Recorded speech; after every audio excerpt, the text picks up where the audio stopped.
Okay, we're continuing our discussion about what organizations are. In this one, we're going to take a look at vision, mission, and organizational structure.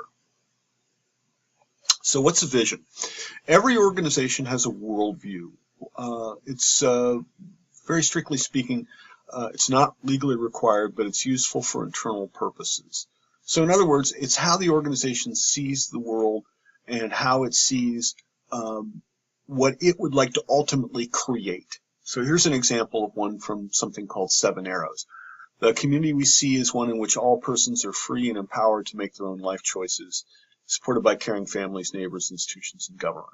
You'll see it's rather short. It's about a paragraph long. The vision should not be longer than that. But it's useful because it gives everyone in the organization some idea of why they're working there. On the other hand, the mission statement is necessary. This is part of the legal definition of the organization. There are documents that are often created, or in fact are required for formally defined organizations, that are called bylaws. And the mission is a statement that is in there that gives an explanation of why the organization exists. So in other words, the quickest way to think about it is how the organization will achieve its vision. In other words, it's a statement of what the organization intends to do. Every formal organization has one and usually makes it public. So here's some examples. Nike, to bring inspiration and innovation to every athlete in the world. If you have a body, you're an athlete. Here's Microsoft. At Microsoft, our mission and values are to help people and business throughout the world realize their full potential. See how short they are? Here's one from us. The mission of Widener University's Center for Social Work Education is to prepare social workers who are dedicated to the attainment of social and economic justice for all members. Our MSW and BSW graduates demonstrate care and compassion, etc., etc., etc. You can read this. But this is what our mission is. The mission statement should be created at the beginning of the organization, but it can be modified or changed as the organization develops. It is a foundation. It explains the purpose of the organization and how the organization daily intends to serve its clients.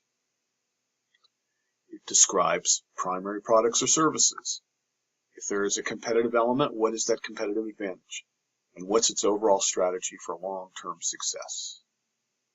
It reflects the expected levels of excellence for all those in the organization. What it is not. It's not detailed. It's not narrow. It's big picture stuff. It may determine the competitive environment, how resources will be allocated, how many team members are needed, and particularly if you're talking about the mission of a smaller component of the organization as well. So again, the mission, the vision is the big picture, where we want to end up. The mission is how we get there, what we're doing to get there. But then we can break it down to another level, if you will. Goals and objectives. Goals, which are the components of the mission, is how our organization will carry out its mission, as well as statements of what the organization will achieve, our outcomes. Unlike everything you've learned, they're typically rather general, and they focus on the major elements of the organization, not the minutiae. Objectives, however, are specific and measurable statements of outcome or process that come from goals. Now, we're going to go into this in some great detail in another context. But what is important right now is you, in the process of understanding your organization, need to know, what is the vision? Is there a vision for our organization? What is our mission? Why do we exist? What are our goals? What is it the organization hopes to achieve? How we hope to get there? And are there any specific and measurable statements of outcome that we can use to assess whether we have gotten there or not? Here's some examples of the goals of the MSW program. Take a look at these and see if these apply to you.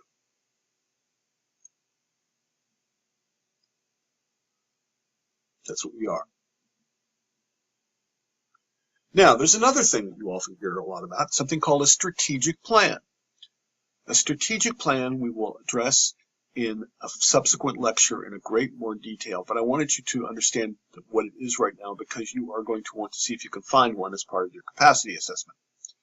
The strategic plan addresses the major elements of the organization that you will hope to achieve and how you hope to achieve them in the intermediate future.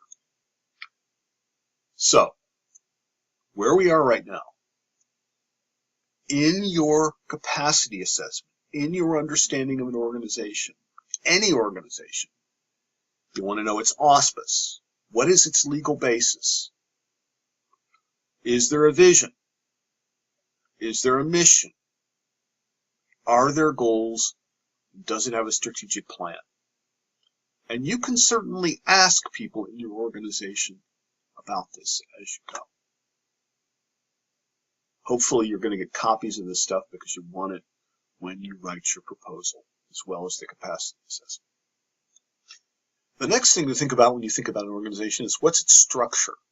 Structure refers to the parts of the organization, personnel, roles, and departments that carry out those different tasks. Not all organizations are structured the same. There are many different structures. Why? Because organizations are complex. There are many interconnected moving parts. And then, of course, you have the human element. The next series of slides are copied from SlideShareNet, which looks at different types of organizational structure. So we'll just sort of zip through these, but you'll see all of the different ways that you can think about organizing your structure. You have all of these interconnected components. These are all the things that take place within an organization. Marketing, customers, suppliers, finance, taxes. Why do we need an organization structure? Organizations have a management structure that determines relationships, functions, and positions, subdivides and delegates roles, responsibilities, and authority to carry out tasks. Determines power. We're going to talk about power in another context, but it determines power, the flow within an organization. It acts as a perspective through which individuals can see their organization and its environment. It impacts the effectiveness and efficiency, reduces redundant work, promotes teamwork, improves communication, and contributes to success or failure. Now, people have defined organizations structurally in many different ways. This is a pretty simple one, a little abstract, but it works pretty well. You could think about the organization as having an administration, a top level that deals with all of the big issues of the organization, provides its direction. Then there are the people that actually do the work of the organization. The supervisors, the line workers. My guess is probably you are a line worker. You carry out the primary tasks of that organization. But you don't do it alone. You've got support staff, people that don't work the work of the organization, but help you to do it better, such as secretaries, IT. You may have a cafeteria. All of those people are there to support you so that you can do the primary work of that organization. If casework is what your organization does, that's what the operating core is concerned about. The support staff, again, people that support you, and then people that help you do your job better by improving, such as research and development and evaluation. Here are the formal statements of what they are. The operating core perform the basic work.